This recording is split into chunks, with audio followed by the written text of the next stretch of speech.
Namaste and welcome to yet another episode of the Influence Academy with myself Anusha. Tonight's guest is a mentor, a mobile application developer, and an advocate for women in technology. Quick mention to our sponsors. Firstly, Extra Tech, a professional job-ready IT training institute, and secondly, 3V's Education and Visa Services, a leading Australian educational consultancy. So without further ado, ladies and gentlemen, let's welcome Ms. Priyanka Gyawali. How are you, Priyanka? Thank you, Anusha. Really glad to be here today. Thank you very much. Thank you for accepting our invitation. Glad to be here. I would like to start our conversation asking you a personal question. What made you interested or to be passionate to follow your career in the field of IT? Good question. It actually all started with fun and games back in the days when there was a computer. The only purpose of using computer was to play games for me, and from there I was really fascinated, like who created this and how it's all evolved.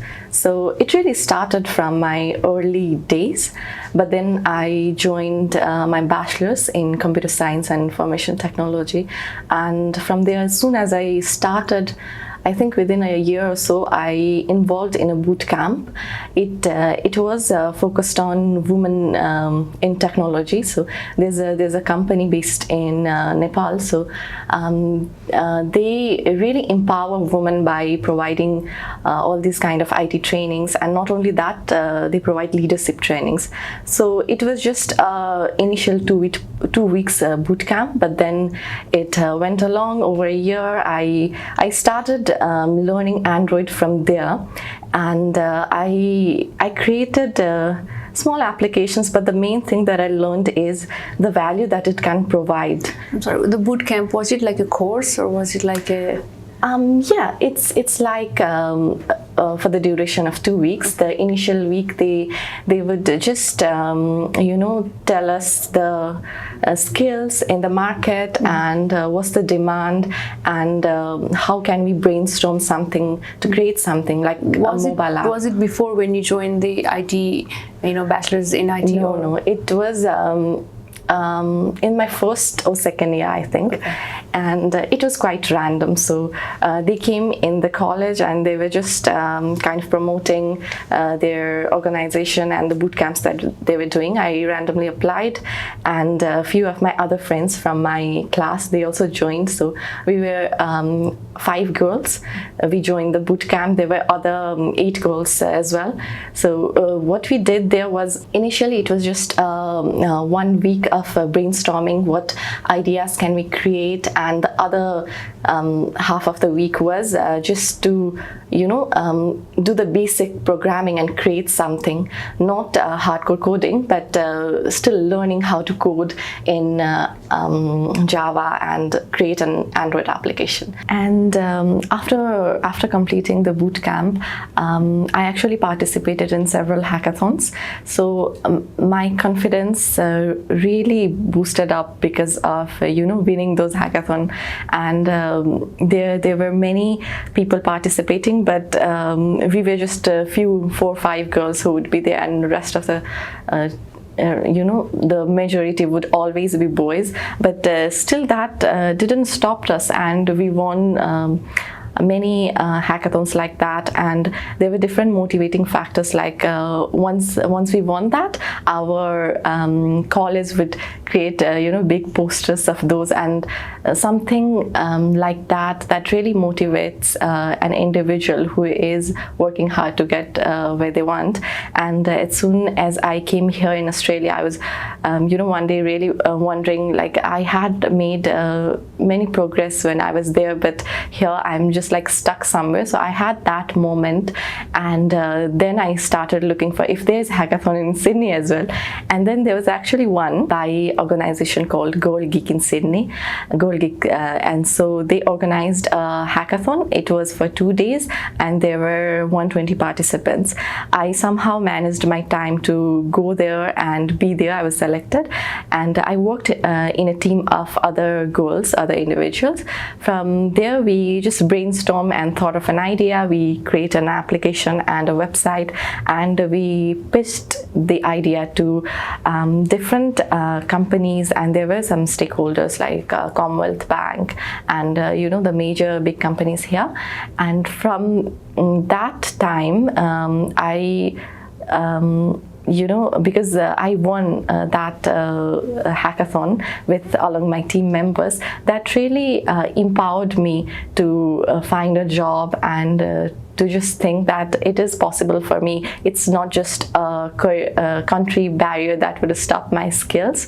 So joining those kind of hackathons are really important to empower yourself and to know a network of people who have been in the same field.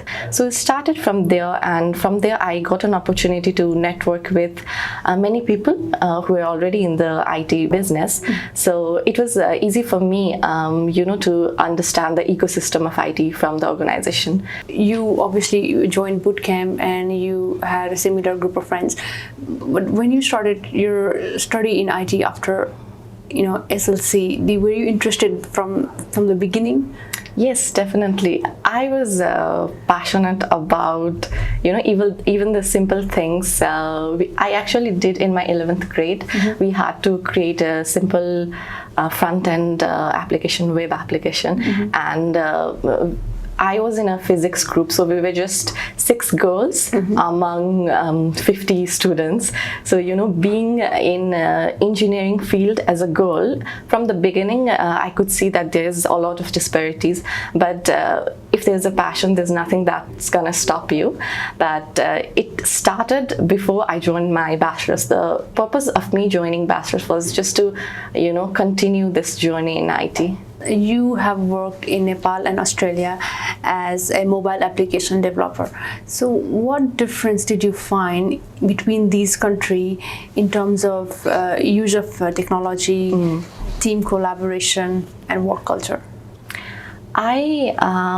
Most of my time when I was in Nepal, I did freelancing. So I think just for certain months, I worked in an IT firm. It's F1 Soft, a fintech company. It's a leading company in Nepal, and I would say that the kind of digital innovation that they have brought up in Nepal, I don't see much difference between Australia and there, but minor things, employees relation and collaboration, those kind of things, they are better here. I would agree with that, but apart from that, I don't see any major change. But in terms of participation of women, is still Nepal is progressing. And if you see, like in Australia, the population of women is more than 12 millions, but in Nepal it's 14 millions. It's more bigger than that. But still, the percentage of women in tech sector here, it is 28%. That's still lacking. But think like a country like Australia is lacking in this. So what would be like for any other developing countries? So there is some kind of disparities, but there's not the major one, because Nepal is evolving in technology, and that's really a good thing. Like you mentioned regarding the gender disparity is like a global concern. Yeah, definitely. And the gender gap is basically is the reason why this IT field is male dominant. So what do you think the companies can do to incorporate more women in the field of IT? Yeah, definitely. There's part of companies as well as individual like us or any other young girls, to balance this. I wouldn't say just for any companies or any bigger parties could do so, but what they can do is empower more women and not just be, biased regarding the gender when they hire someone. Hire them on the basis of their skills rather than their gender. And most of the companies, they think that if you hire a woman, they'll take a lot of leaves because after marriage they have to take leaves and all those sort of things. But if a company is genuinely interested in solving this disparity, they wouldn't think about those things, but rather focus on their skill and empower people and make some quota for women. That's So, a good thing. on contrary, do you think the companies prefer female candidate over male candidate for the role of IT? In my personal experience, I haven't seen honestly, but from learning from other individuals, I can clearly see that there's a disparity. But in my personal experience, there was none. Okay. You also volunteer as a mentor for women leaders in technology. How do you help someone who is really interested in this field?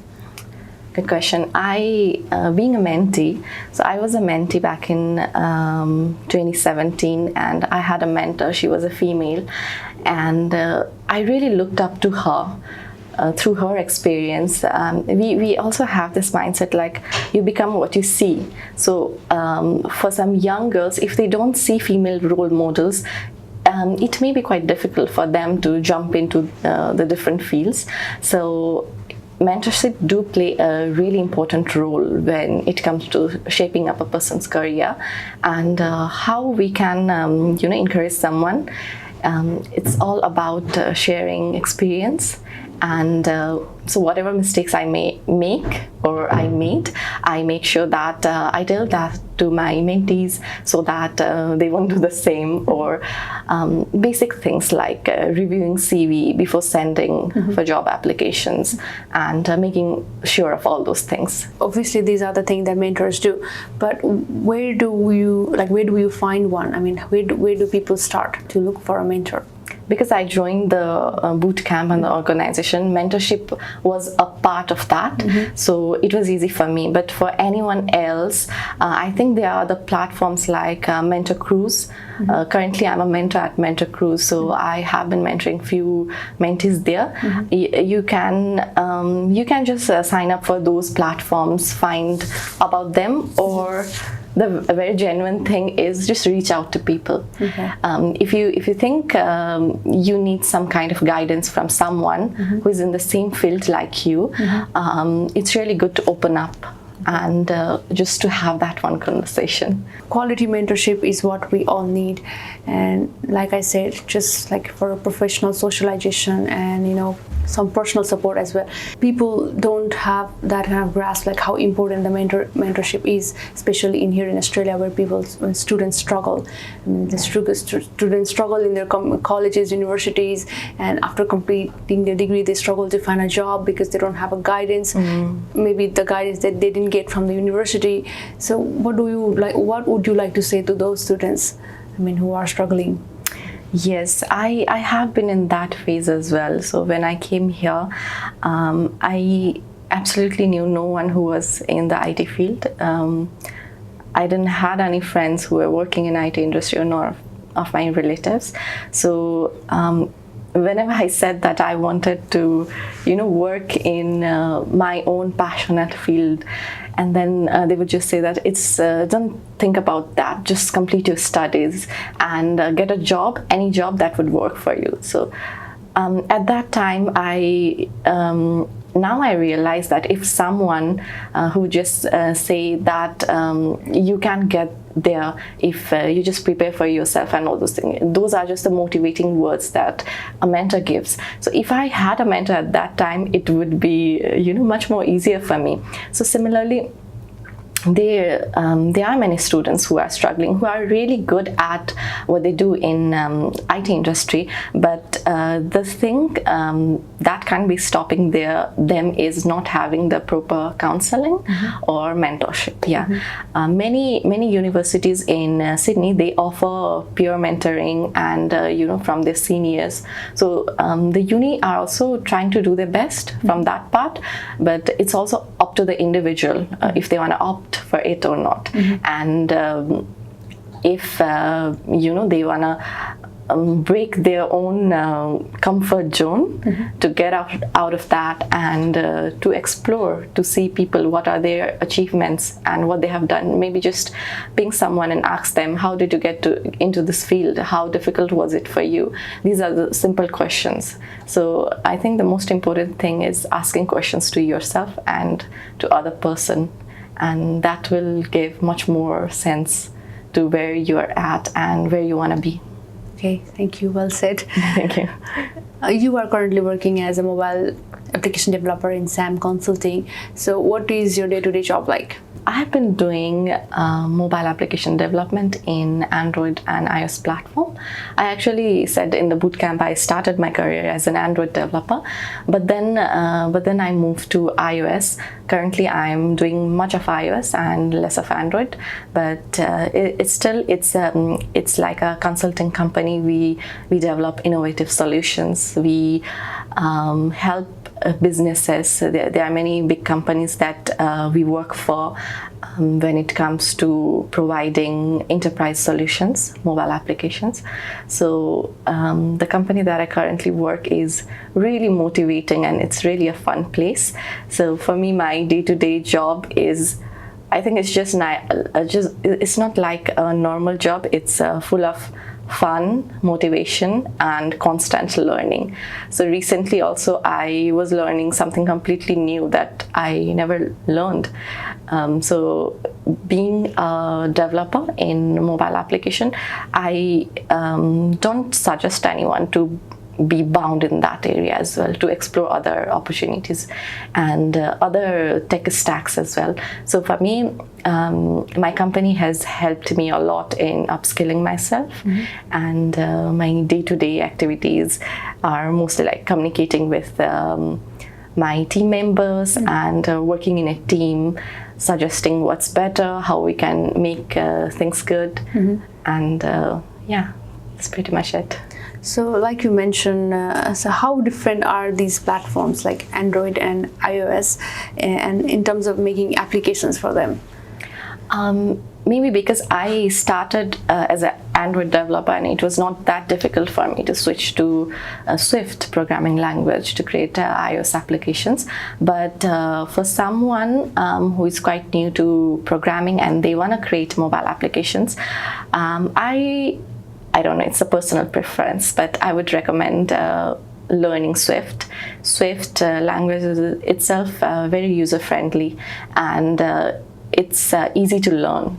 It's a language that's said to be easy to learn. So it's a language that you learn first before being able to do the iOS and Android programming? No. So Swift language is used to create iOS applications in particular, and for Android we have Java, Kotlin, and the difference is that it won't be mixed. These are like two different platforms, and the language will be also two different.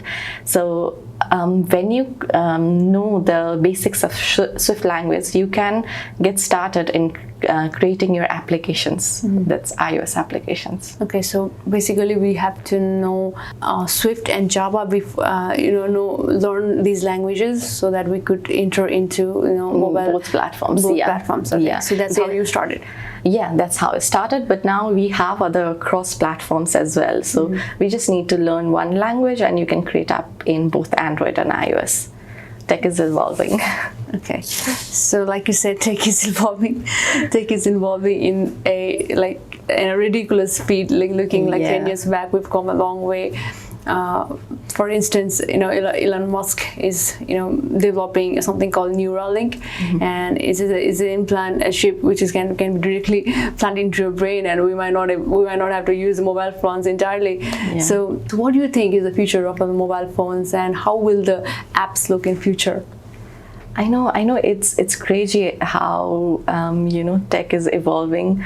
10 years back, how we used to just rely on computers, and now everything we can do from our phones and laptops. No wonder after 10 years there will be maybe a different language that we need to learn, but the most important thing is upskilling yourself. That's what I already mentioned as well. That's really, really important. We cannot just rely on one language and think that our career will sustain with that particular language. So even with Swift, before we didn't have Swift, we had Objective-C, a different language. Okay. But then Swift came and we have to learn Swift. So similarly, in the coming years, there will be different technologies. There will be a lot of changes, but maybe mobile apps, they may be replaced or not, but there can be something more advanced and better. Mm-hmm. Looking back at your journey, you were really passionate about IT from beginning, and you started your bachelor's in IT. And so any individual who'd like to pursue a career in IT, like for instance, if you were sharing a journey about mobile application and somebody, okay, that's an interesting thing. How would I do it? How would I start? I mean, I don't have a degree in IT, so what would you like to say that to that individual? Okay, so to become a mobile app developer, you don't necessarily need a degree, but having a degree is like having an experience in a lot of things, not just creating an application, but there are other things as well. Even in my master's degree, I learned how to manage projects and how to, the best practices in project management, collaborating team. There are a lot of things that you get from a degree. So we cannot underestimate a degree and just get into tech, but it's a possibility. So for anyone who wanna, continue their education and get into mobile app development, I would highly recommend them to create some personal projects. Everything is free in the internet when it comes to learning. So you can view different courses and YouTube videos, a lot of things. You can get started with that. And then once you reach a stage where you can create something basic, you should always have some personal projects that you can show to the world or to anyone. Whenever you go on a job interview, you can just tell them what you did. So for me, when I joined F1 Soft, I really had not much experience in iOS Swift, but then I was just learning, and I had a few of my personal projects. I created watch, timer, just my personal mobile apps, all those sort of thing. But what I've realized is the thing that matters is how passionate someone on what they do. And from there, it's all about learning. No one is born perfect. So you got to be hardworking. You got to learn. So, like you said, you need a basis of university degree, that like understanding of what the degree provides. It will help to get a courses to learn about the application and softwares and everything, and have your own personal project. But the university degree will help. So, if an individual who do not have an IT degree would learn these courses, learn how to develop an app or make an application in these platforms, will company hire them because of their skills? Definitely. Just because of the skills? Definitely. For a position of developer, software engineer, they would definitely hire it. But if you aim a bit higher, maybe project manager or all of the above leadership role, they may prefer qualifications as well. I wouldn't say that they wouldn't. They may prefer that qualifications, but just to get in development, you don't actually need a degree. I've seen 16-17 years of people, age of people, they have already learned and they have already created beautiful applications. So it's not a boundary at all. Okay, so I would like to ask you an interesting question. What would you do differently if you had to do it all again? Not much I would like to change, but the way I think now, maybe if I plan things accordingly, be in a discipline. Now I've realized how important is self-discipline, but in most of our mindset, discipline is something like a punishment that in our schools we used to get. But actually discipline, self-discipline is really important to have some personal values in your life that will eventually help in your professional growth as well. So if I had to change, I would improve in that areas, have my goal setting, a bit more of planning, and just getting more of the tech field. We're coming to the end of our program. Priyanka, would you like to say anything to our viewers that we've missed? I would just encourage anyone who are, willing to get into the tech industry, whether it's a male or female. Though for women it is quite difficult, but it's not something that's impossible, you cannot achieve. But the only thing you need to have is constant progress and improvising yourself and what you do, reaching out to people, not being comfortable in your comfort zone, because that's really a dangerous thing. You cannot progress if you're just comfortable on what you're doing at this stage. So you need to set goals, you need to prioritize things, you need to have your personal values, like you have to be determined, and more importantly, you need to believe in yourself. I think that's really important, because there's no one in the world who would believe you like the way you believe in yourself. So I think that's pretty much it. Keep working hard and have a good network of people, stay connected with like-minded individuals. That's a main part. Yeah. Thank you, Priyanka, for sharing your time with us and sharing your journey with us. And would you like to give our more information about your forum? Yeah. So people based in Nepal, especially women, because it's just for women. So there's a company, Women Leaders in Technology. They do boot camps every year. So if you opt on that, you'll get more exposure in this industry.